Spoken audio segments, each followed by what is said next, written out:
بالکل شیعہ نظریہ اس حوالے سے یہ ہے کہ امی یا امی، امی ہم لوگ کیا عموماً استعمال ہوتا ہے، یہ جو لفظ ہے اس کا مطلب یہ ہے یہ ام القرآن سے نکلا ہے. ابھی بھی آپ بہت ایک اچھا میں آپ کو شاہد دے رہا ہوں، آپ جائیں جامع ام القرآن لکھیے، یہ مدینہ کی یونیورسٹی کا نام ہے. جامع یعنی یونیورسٹی، ام القرآن اس کا نام ہے. ام القرآن سے مراد کیا ہے؟ ام القرآن کہتے ہیں جو تمام شہروں کی ماں ہو، جو اصل ہو. تمام شہروں کی اصل مکے کو کہا جاتا ہے. چونکہ رسول اللہ کا تعلق اس شہر سے تھا، اس وجہ سے آپ کو امی یا امی کہا جاتا تھا.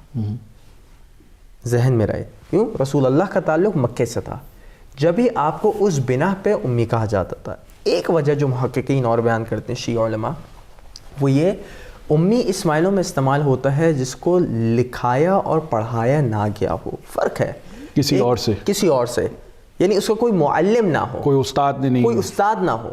جس کا کوئی استاد، ٹیچر، معلم نہ ہو وہ امی ہے، وہ امی ہے. اور عموماً وہ شخص کون ہوتے تھے؟ جو جاہل ہوتے تھے، جن کو نہ یعنی اگر آپ اسکولنگ نہ کریں تو جاہل ہی ہوگا انسان، کیونکہ ہم لوگ خداوند متعال سے علم لے کر نہیں آتے. لیکن آپ تصور کریں کہ رسول اللہ جو ہے وہ کسی استاد اور معلم اور ٹیچر سے نہ پڑھے ہوں، اس کے باوجود اتنی پر حکمت، اتنی بہترین اور اتنی معجزاتی باتیں اگر کریں تو اس کا صرف ایک ہی وجہ ہو سکتی ہے کہ یہ خدا کی طرف سے تائید شدہ ہے. یعنی یہ بذات خود ان کے اگینسٹ جانے کی ان کی سب سے بڑی دلیل بنتی ہے رسالت پر. اس معنوں میں امی اگر لیا جائے تو اس معنوں کو قبول کرنے میں کوئی بھی چیز مانے نہیں ہے. رسول اللہ کو کسی معلم، کسی ٹیچر سے کوئی ٹریننگ نہیں دی گئی، کوئی علم نہیں لیا آپ نے. آپ کو فقط اور فقط خدا کی جانب سے علم دیا گیا تھا. اس معنوں میں اگر امی کہا جائے کہ کوئی بلا استاد رہا ہے تو اس معنوں کو ماننے میں بھی کوئی اشکال نہیں ہے. مسئلہ یہ ہوتا ہے کہ اگر آپ تیسرے معنی لیتے ہیں کہ آپ لکھنا اور پڑھنا ہی نہیں جانتے تھے، یعنی اگر میں علامہ البانی کی اس ترجمہ شدہ کتاب کے تحت کہوں تو آپ ایک ان پڑھ تھے، نعوذ باللہ. اس معنوں میں لینا یہ رسول اللہ کی شیعہ مکتب فکر یہ توہین سمجھتا ہے. ہمارے یہاں ایک بہت اچھی کتاب ہے اور یہ اس کا اردو ترجمہ بھی ہو چکا ہے. اگر آپ لوگ کو واقعتاً موقع ملے، ہماری قوم چونکہ ممبروں سے زیادہ علم لیتی ہے، کتاب سے کم علم لیتی ہے، تو اس میں کوئی اشکال نہیں اگر آپ صحیح علماء کو سن رہے ہیں اور آپ نالج لے رہے ہیں. لیکن تھوڑا بہت کتابوں سے بھی اپنے آپ کو وابستہ رکھنا چاہیے. انہی کتابوں میں سے اور کتب میں سے ایک کتاب ہے علل الشرائع. یہ شیخ الصدوق کی کتاب ہے اور یہ بہت بہترین کتاب ہے. اگر آپ ہو سکے اس کا اردو ترجمہ بھی موجود ہے.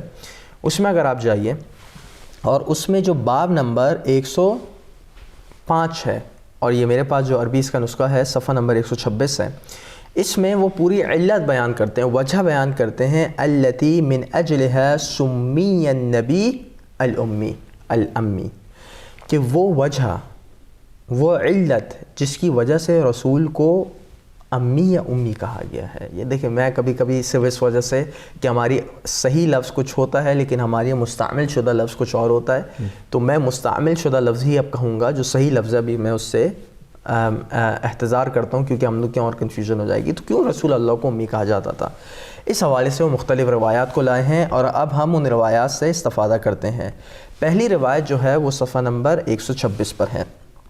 روایت جو ہے وہ کس سے منقول ہے؟ وہ روایت جو ہے امام جواد علیہ الصلاۃ والسلام سے منقول ہے. امام اللہم صلی علی محمد وآل محمد. روایت کے جملے یہ ہیں کہ ایک راوی ہے جعفر بن محمد الصوفی، وہ کہتے ہیں سألت ابا جعفر محمد بن علی الرضا فقلت یا ابن رسول اللہ لما سمی النبی الامی، یا الامی، کہ میں نے امام جواد سے سوال کیا. راوی کہتا ہے کہ نبی کو جو ہے وہ امی یا امی کیوں کہا جاتا ہے؟ فقال، تو امام نے، دیکھیں یہ امام کی حکمت دیکھیں، فقال ما یقول الناس، لوگ کیا کہتے ہیں؟ لوگوں سے مراد جو ایک عام پبلک تھی اس وقت، جو شیعہ کیونکہ بہت ہی مائنورٹی میں تھے تو میجورٹی کیا کہتی ہے؟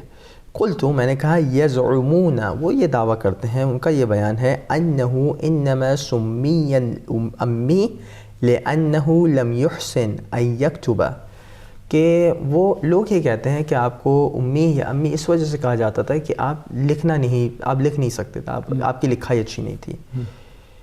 دیکھیں یہ امام کا جواب، فقال کذبوا علیہم، جھوٹ بولا، کذبوا، وہ جھوٹ بولے، علیہم لعنت اللہ، اللہ کی لعنت ہو جو ایسے کال کہنے کے والے ہیں، اللہ اپنی رحمت کو دور کرے ایسے لوگوں سے جو کہتے ہیں۔ ذہن میں رہے لفظ لعنت آیا ہے، ایک چھوٹا سا حاشیہ کر دیں، لعنت بذات خود اس کا مطلب کیا ہے؟ طرد کے معنی میں آتا ہے، ابعاد کے معنی میں آتا ہے، یعنی کیا؟ کسی چیز کو کسی چیز سے دور کرنا، اس کو لعنت کہتے ہیں۔ جب ہم کہتے ہیں کہ فلاں شخص پر لعنت، تو اس کا یعنی فقط اللہ اس مطلب پہ ہے رحمت، اللہ اس سے رحمت کو یہ دور کرتا ہے۔ گالی گلوچ نہیں ہے بھائی، گالی گلوچ نہیں ہے، یہ قرآنی اصطلاح بھی ہے، اچھی خاصی آیات جو ہیں وہ قرآن میں اسی مفہوم سے آئی ہیں۔ تو ہم لوگ کی عموماً کہا جاتا ہے یہ تبرعی لعنتی شیعہ ہے، ایسا نہیں کہنا چاہیے۔ یہ لعنت جو ہے اس کو دیکھنا چاہیے کس پر کی جا رہی ہے، اگر مستحق پر کہی جا رہی ہے تو ایک اچھا فعل ہے، غیر مستحق پہ کی جا رہی ہے تو برا فعل ہے۔